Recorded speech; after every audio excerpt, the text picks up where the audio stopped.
Hey Warpugs, today we're going to be checking out a request from Sunkar, and he requested Bricky's The Sheer Exquisite Shenanigans of Red Alert 3.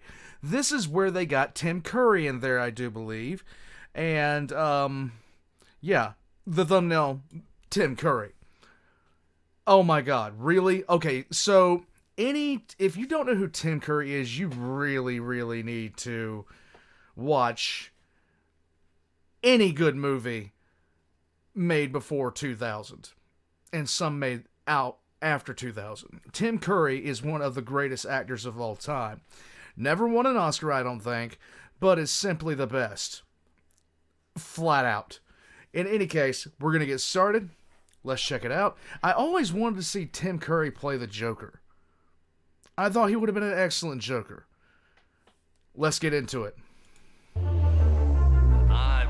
Let you have the satisfaction of catching me. No! I'm escaping to the one place that hasn't been corrupted by capitalism. Space! Tim Curry is going to space. Yes. In space, there is no capitalism. No. Particularly if he's going to the moon. Well, what else is not on the moon? Atmosphere. Right. No atmosphere, no protection from the sun. Those rays are going to be blasting him like crazy. Radiation, new levels. Yes. And you know what that means? It means he needs our sponsor today, Blender's Eyewear. The sun? But then he'd be corrupted by capitalism. Cringe, painful, Yes. my eyes squinty, ooh, radiation. Yes. Blender's Eyewear, great, excellent, build quality, feel excellent, the look, not cringe, Not sun cringe. diffused. Yes. Because Blender's Eyewear is a fantastic and affordable option for you to wear in case the sun ever gets a little uppity. They feel good, I love their colors. These ones are purple because purple is one of my favorite colors. Bricky fact. There you go. Magenta is my And now we know. And knowing is half the battle. favorite color. But purple is pretty up there. And right here, smooth. No matter where I'm at, the beach, the mall, outer space, or in my own home right here, these things have got me covered. The Blender's Eyewear feels great. I think they look great, and they come at an affordable cost with a variety of excellent styles, colors, and frames for you specifically. So, if you're interested in this, I hope that promotion's still going. I will put this down in the description below. Get yourself some sunglasses. If you want to tell the sun it's cringe, you go to blenderseyewear.com and use code BrickyVIP for 15% off. Check the description now if you want to cop yourself some of their fantastic We'll be down there. choices. And let's talk about Tim Curry. Yes. Hello everybody, my name is Bricky, currently doxing any and all allied players using cryocopters. So it seems my prior video on Kane's Wrath reached out into the void of YouTube and grabbed all of its players out of their geriatric homes to reminisce on the good times of that fantastic game. I had a whole lot of, I've never seen your content, Bricky, but Kane's Wrath was my shit, and god damn it, I'm glad we have that in common. So I'm nothing if not business oriented, so why not talk about another Command and Conquer game, the last decent one and the last one before EA completely crushed its franchise, Which they tend to do. Command and Conquer Red Alert 3, that came out very quickly after Kane's Wrath. Red Alert 3, the final Red Alert game of the beloved Red Alert series of Command and Conquer, because there's a couple of variations of it, Generals and Tiberium Wars and Red Alert. And the third game came out in 2009, and it came out right after Kane's Wrath, which I won't lie, gave me a little bit of whiplash. Red Alert 3 might be the polar opposite of the Tiberium Wars games. While Tiberium Wars focused a bit more on macro, this game focused a lot more on micro. In Tiberium Wars, while it was still a little cheesy, it took its topic somewhat seriously. In Red Alert 3, it is all farce. It is all memes. Yes. While the characters and units sounded somewhat grounded in Tiberium Wars, in Red Alert, it's No. Kill them like watermelon. it is a total fucking parody. However, that doesn't make it bad. It makes it specific. It dedicates itself to a particular audience. Those who prefer the micro gameplay, those who prefer the art style and the voice acting and the cheese. Red Alert 3 is a game that I don't believe many people consider to be nearly as good as 1 and 2, because while I did not play Red Alert 1 and 2, I do hear a lot of, it's not quite the same. But it is still a classic source of fun over balance, fun over overall, well, function and health. And that's not always a bad thing. You can't point No, not really. at Modern Warfare 2, one of the most popular games ever, my childhood, and tell me, yeah, Bricky, that game was balanced. One of the best FPS games ever made, Titanfall 2, is an unbalanced mess. At least when you get really good at it, but it is still goddamn fun. And Red Alert 3, it's some goddamn fun. It might actually be having too much fun. We'll talk about that in the campaign. Nixon Yeah. was framed and Kennedy was a commie? That's right. Oh, yeah, disclaimer. Deals with Soviets, very evil, crazy Russians, Imperial Japan, all this kind of stuff. Russia, modern. I think this is the same one that they got George Takei from. That they got George Takei to act in as well. And oh my god, Time, things going on right now in the world. It's not something I'm going to bring up. It's not something that actually matters in the context of this review. And this discussion of the game will be as if it's not happening. But I wanted to say it because we're all adults here, and I wanted to at least make it clear that, you know, elephant in the room. Okay, anyway.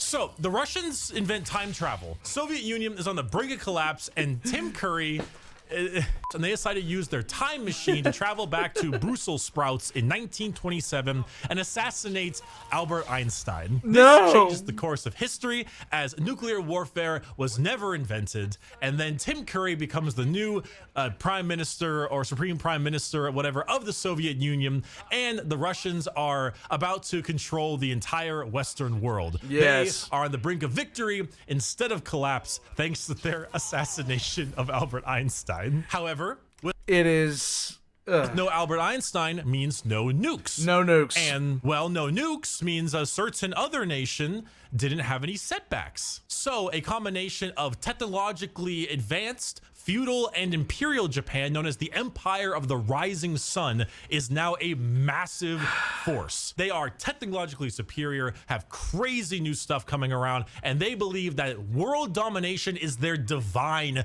destiny. And of course they built Gundams with swords. And they have begun a three-way world war between the Soviets, the Allies, and the Empire of the Rising Sun. The plot is just straight up shenanigans. Yes. The entire thing is a vehicle for some of the dumbest dialogue ever written and some of the most school-level play acting you can get.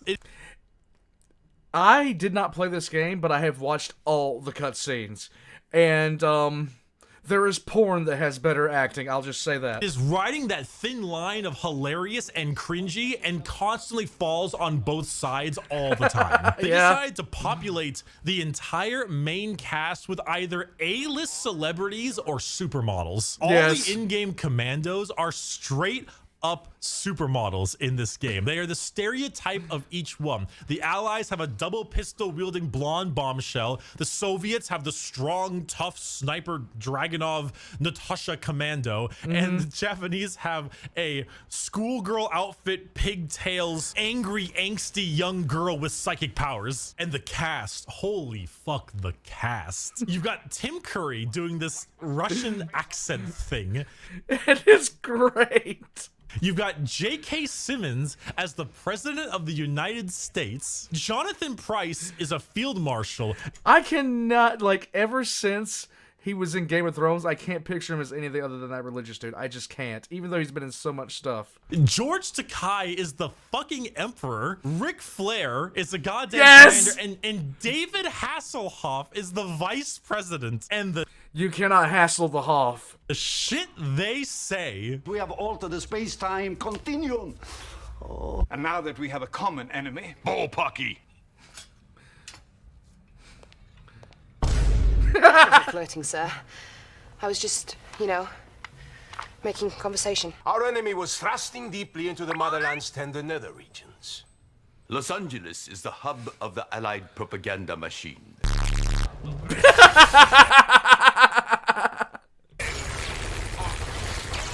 Freedom, liberty, the pursuit of happiness, apple pie. Did I say freedom? Well, it's worth saying again. I will root out the enemy within. You are made of stupid. The sheer volume of A-list actors in this thing, in like the complete farce that it is. You can tell none of them are taking it seriously. Tim Curry is consistently laughing at his voice lines. And those are the... That's the best part of this whole thing. That's the best part of the game. Takes they kept. It's surreal. Like, J.K. Simmons is actually a Japanese robot spy that they infiltrated to become the president. And then George Takei just like rips out some wires and J.K. Simmons has a fucking meltdown. The ending of the Allied campaign has one of the briefing ladies, I forget her name, I think it's Jenna Atkinson, whoever, and the supermodel commando both dressed up to take you out on a hot date tonight. That's the ending of the Allied campaign. Japanese campaign, same thing, but on a beach. And you know what's the best part about this? It translates over to gameplay.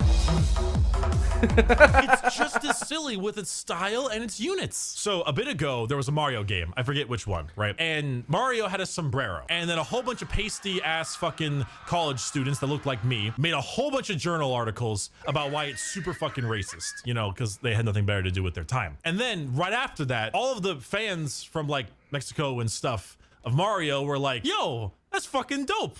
That's a guy's sombrero. And it made them all look like total clowns. I feel like this game is that same test, just edgier. All of the factions are insane stereotypes. Everything. Yes. The Allies, the Russians, and the Japanese. They are all incredibly stereotypical. Sometimes in a good way, sometimes in certainly an offensive way, but in a funny way. Red Alert 3 likes its stereotypes. It likes them a lot, and it uses...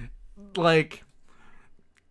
You owe it to yourself to sit down and watch the cutscenes. If you want to see some of the best actors on the planet act like idiots, it's wonderful. I personally recommend the defeat cinematic for the Empire of the Rising Sun. I recommend that wholeheartedly. Them everywhere. Like, I asked some Russian friends of mine about like what they thought about Red Alert 3 when it came out, that super evil Russian stereotype, and apparently it was generally well received. They call it Klukva. I'm pronouncing this very poorly, but just that super over-the-top evil Russian stereotype. And apparently it's kind of funny because Red Alert is absolutely that. The Soviets, which are my personal favorite of the three factions, have war bears. They have conscripts with AKs and Molotovs. They have Gulag flak troopers. They have the hammer tank and the sickle walker. Their engineer is just... yeah. I think that was my good luck. The submarines are gonna sink at basically any moment. What's that dripping sound? Are these scanners working? And oh, we can't forget about the Kirov airship. Yeah. Drop another load. Oh yeah. Ah, that's nice. The volume of like Soviet pride is so funny, but their patriotism is actually kind of cool. The sheer patriotism in some of their units is really fun to listen to, particularly the Soviet dreadnought, who just has some of the best voice lines. Can you feel the Soviet might? Enemies of the Union shall burn. And then you got the Apocalypse tank, who is the whole thing. The apocalypse has begun. We will bury them. Moving over, though. Now, that "we will bury them" line was a loosely, like, it became headlines when it was said. I can't remember who said it or when, sorry, but a Soviet leader was speaking. It wasn't one of the, like, the big three, but he was speaking, and he said something that was a loose translation of a Russian phrase, which basically meant our ideology is going to be around a lot longer than yours, you know?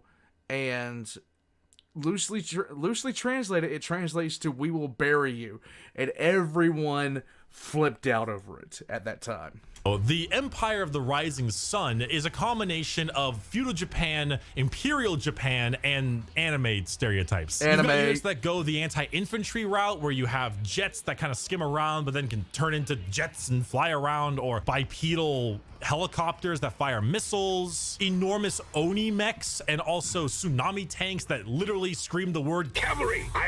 You've got like Naginata cruisers and Shogun battleships. The average Imperial warrior has a gun, but also a laser katana that he can charge you with. And for the anime part, you know, besides the Oni mechs and mecha, you also have like rocket angels and the commando. Also, you have the engineer, which, I mean, look at that walk cycle. Look at that run cycle. I actually like their style quite a lot. High-tech Japanese is a pretty common thing to do because it's such a high-tech country. But also at the same time, I like the combination of throwing it with Imperial Japan and having that Imperial Japanese nature to them. The zealotism they have in their divine right for world domination is very cool, but they also have this sort of professionalism. Certain units, particularly the Shogun battleship and the Wave Force artillery, one of my favorites, have this just very like calm, strong demeanor about them. The day of the Shogun has arrived.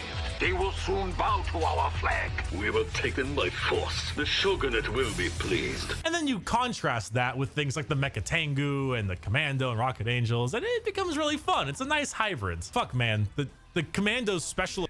I just really can't get over the fact that the commando for the Japanese side is a girl named Yukiro Omega and Yuriko Omega, and she has pigtails and floats in the schoolgirl uniform.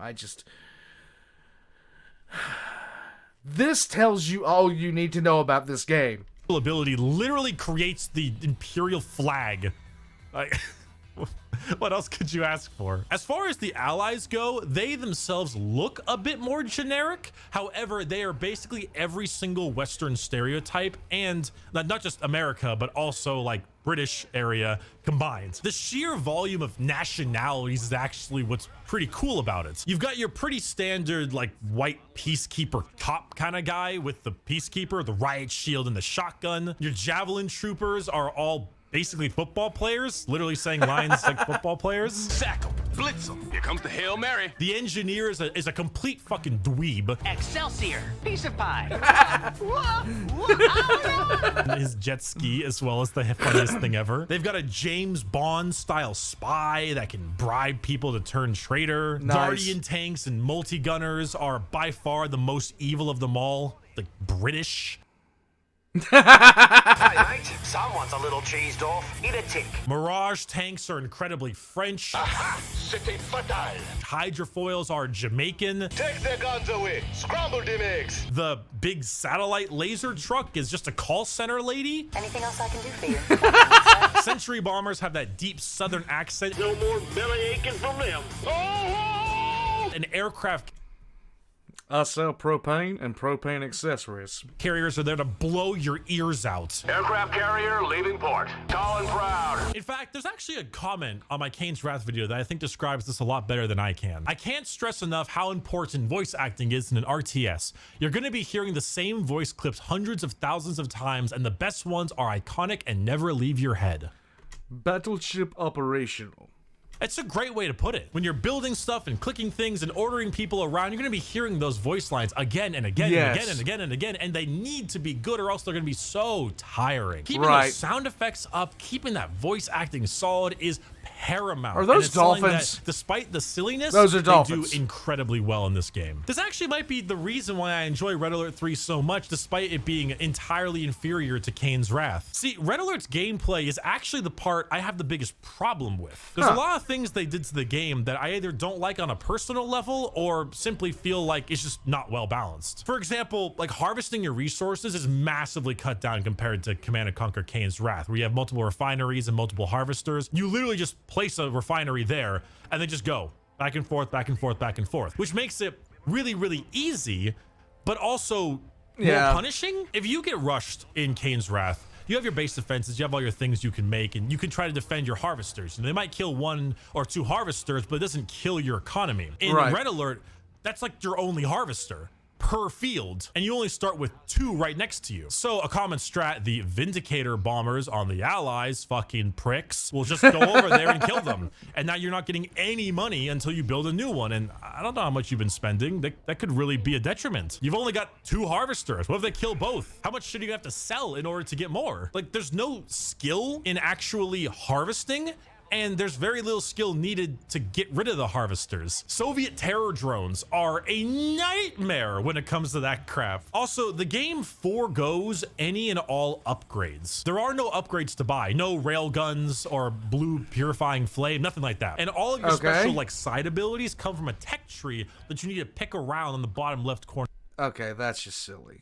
That's just silly. I'm glad I never played this game. I didn't play many. I think I played the original Command and Conquer. I played Tiberium Sun, but that was just about it. I watched the cutscenes for this though. The Scream, and some of those are just flat out better than others. So some of those tech tree ability things are kind of cool. You got like the chrono shift from the Allies, or the toxic bomb from the Soviets, or the actual zero plane kamikaze. Really? The Imperial Japan. But, you know, they're interesting, but they're not quite the same, and they don't offer as much utility and intrigue as they do in Kane's Wrath. But the game also has become more micro-heavy. Every single unit, they decide to give a special ability, and some of these abilities range from we had to pick something to absolutely ridiculous. Like Harvesters, for example. The Allies one allows them to go ahead and move their base. It's an outpost ability, whereas the Soviet one gives it a big shell to make it tankier, and the Empire one that turns around, stops harvesting, has a little gun on the top. The Imperial warriors put their guns away and charge it with their laser katana. The conscripts take their AKs down and throw Molotovs. Hydrofoils swap from their anti-air gun to a gun that stops the enemy units from firing at all, like a jammer, which is really aggravating. The Apocalypse tank grabs someone, pulls them in, and shreds them down. Everything has an ability. The thing is that makes it a hell of a lot more micro heavy, which I'm less of a fan of. I do feel like in Red Alert, once your opponent gets rid of your major fighting force, you're kind of done. There's a lot of comebacks in Kane's Wrath, and I think it has to do with the speed of the game and the map size. Red Alert maps feel really small, but things are still decently quick. In Kane's Wrath, the maps are way bigger, and things aren't decently quick, so there's still lots of time to recover. I have many a times just been rushed by twin blades, and that was my death. That was it. It was over. I have been rushed by dolphins that can't allow me to go anywhere in the sea. The Japanese mecha-tangus just destroy everything I know and love. The Vindicators on the Allies. There are many times where I feel like my games are ending incredibly quick. Terror drone spam from the Soviets. The games just don't feel like they can turn around as quickly. So at the end, I remember when, like, in StarCraft, the one thing you hated to see was people that would rush certain units and go for the easy and quick win. And if you knew what they were building beforehand, if you scouted them properly, you were going to be in platinum before you knew it. Because half the people that were, like, knew how to do these little cheese builds, like, let's say, immediate Protoss rush, they wall off the ramp and then immediately sprint towards Dark Templar and the crystal ship to allow them to portal the Dark Templar directly into your base. If you countered that, if you knew it was coming, you already had the counter in place and you countered it, you'd win the game, but they draw it on for as long as possible. So if you had decent scouting, you could get to platinum in StarCraft 2 with no problem, because that's all some people really know how to do. So I'm not a fan of cheese builds. At the end of the day, you've got a streamlined system where there are no upgrades, your powers are all in a tier system, and everything is more micro heavy instead of macro. That could be how Red Alert's always been, and if that's the case, then I mean, totally fine, but that's not for me. I like Kane's Wrath a lot for all the opposite reasons of what I just said. Red Alert for me is completely held up by its great voice acting and also very good visuals. Look at the water effects in this game. It came out in 2009. Right. The lighting effects, especially the amount of color, is something it does really well. And also, oh my god, the soundtrack. I didn't even mention the soundtrack. Get the montage.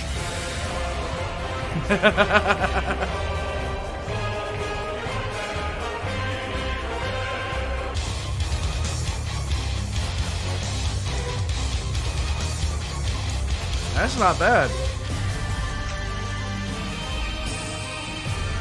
A good soundtrack makes or breaks a game. a good soundtrack makes or breaks a game. I still remember the Terran music from StarCraft, the original StarCraft. It just was a great little just song.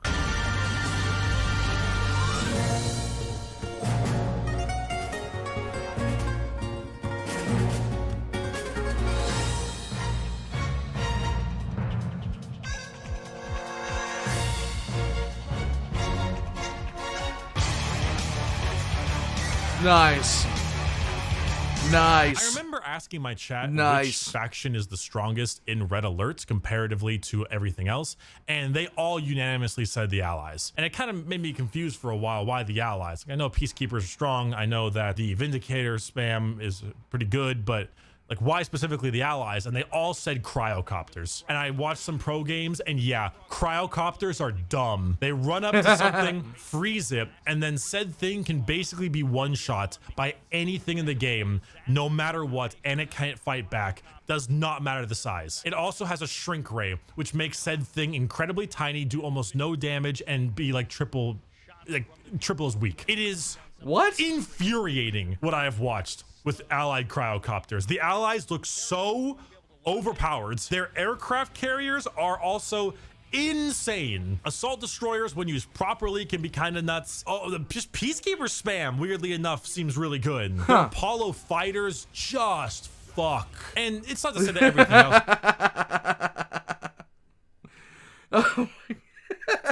Does it have some good stuff? Mecha Tengus are pretty good. Those actually Wave Force artillery can be pretty nuts too. And the Empire has the best naval combat by far. Soviets terror drones are really scary. Twin Blades are good. Kirovs are still good. But even so, like the Allies, they seem a bit overtuned. And there could be mods and stuff to make this a little bit better. I haven't actually seen any personally, but I don't know if I would be able to, because you can't really play multiplayer in this game. Yeah, it's like broken or down or something. You need to download really nice mods or something to even play multiplayer. Wow. Because EA, because EA, there's just not working. Well, bye.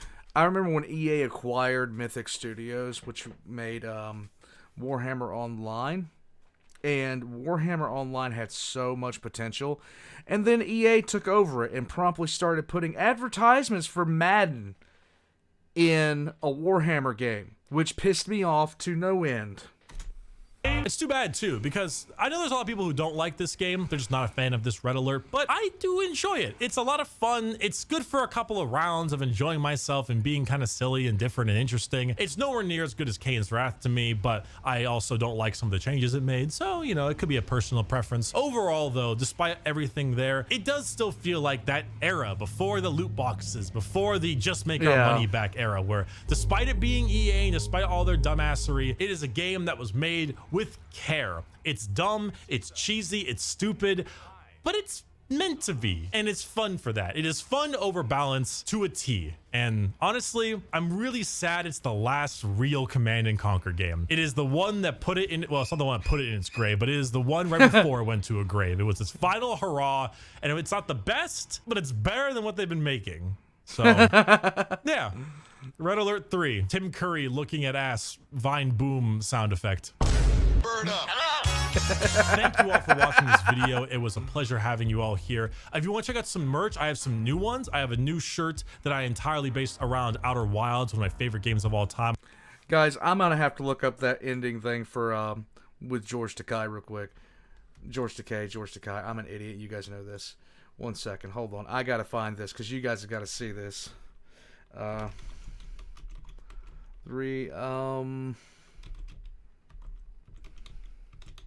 There we go.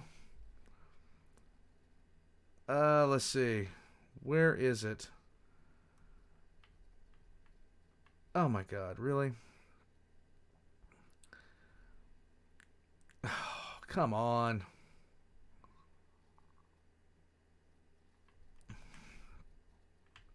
No, I'm not going to be able to find it. I found it the other day. Just wanted to watch it. It was funny.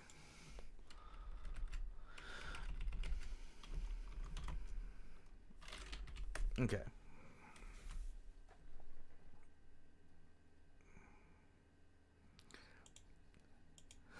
Hold on a second.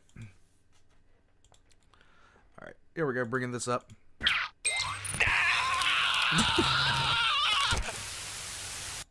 Yourself, Commander, Okay, hold on.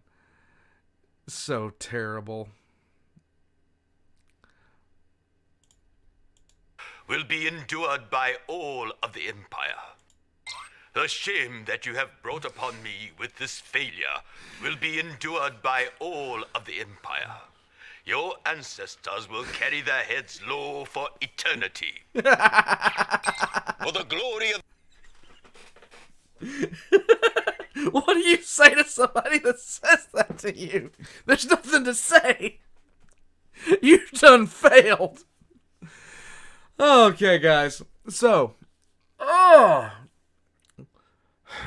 that was a really good synopsis of the ridiculous. But guys, you owe it to yourself. You absolutely owe it to yourself to check out the cutscenes, because the cutscenes legitimately are just absolute classics.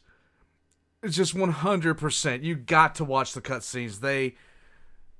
They are so special to me. All that aside, Bricky, excellent synopsis of the game. I never played this. I had a chance to, just never really did. But, it was just one of those things. It came out during a time I was playing a different game, and I just never picked it up. Like I said, I mean, I played the first Red Alert, and I played Tiberium Sun, but that was really about it. And the only reason I played Tiberium Sun is because I had a laptop at the time, and I could play it. But past that, and I didn't even play it that long, to be honest with you. I don't think I completed the full missions. I don't think I did. If I ever sat down with my Steam library and tried to play games to completion, it would be a miracle. All that being said, guys, check out Bricky. If you're first time you're seeing me, hey, how's it going?